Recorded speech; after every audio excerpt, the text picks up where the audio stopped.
இவர்களுடைய தோல்விக்கு எல்லாத்துக்கும் மோடியை காரணமாகவே ஃபிக்ஸ் பண்ணிக்கிட்டு இருந்தா எத்தனை காலம் தான் மக்களும் பார்த்துட்டு தானே இருக்காங்க. ஒரு டயத்தில் மக்களுக்கு இதெல்லாம் போர் அடிச்சிடும். அப்புறம் ஒரு ஸ்டேஜில் மக்களே என்ன சரி இந்த மாதிரியா இனிமேல் இது காரணம் மோடின்னு சொல்லிடுவாங்களே அப்படின்னு அவங்க பேச ஆரம்பிச்சு. ஸ்டாலின் பேசுவதே மக்கள் பேச ஆரம்பித்து விடுவார். ஒரு விஷயத்தை ஒரு தடவை 2 தடவை சொன்னால் சுவாரஸ்யமாகவும் ஆச்சரியமாகவும் பார்ப்பார். அதுவே மீண்டும் மீண்டும் நிகழும் என்றால் பழகி போய்விடும். அப்புறம் அதுக்கு மரியாதையே இருக்காது. இங்கே எத்தனை காலம் இப்படியே சொல்லிட்டு இருக்கு. ரேவந்த் ரெட்டி ஆந்திரத்தை ஆண்டுகிட்டு இருக்காரு, இதே போலவா பேசிட்டு இருக்காரு.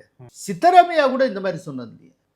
எதிர்கட்சியினுடைய ஆட்சிங்கிறதுனா தமிழ்நாட்டில் மட்டுமா இருக்கு, பல மாநிலங்கள்ல இருக்கு. யாருமே அப்படி பேசுறது இல்லை.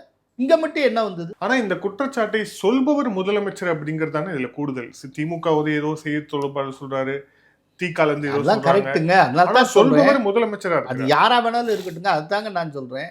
வேற எந்த மாநிலத்தின் முதலமைச்சர்களாவது இப்படி சொல்லுகிறார்களான்னு கேட்கிறேன். எதிர்கட்சிகள் ஆளக்கூடிய மாநிலத்தில். அதுக்கு தான் பினராயி விஜயன் நான் சொல்றேன். ரேவந்த் ரெட்டி என்ன முதல்வர் தானே, அவர்லாம் சொல்றது இல்லையே. சித்தராமையா யாரு, ஏன் இந்த முதல்வர் மட்டும் சொல்லுகிறார்?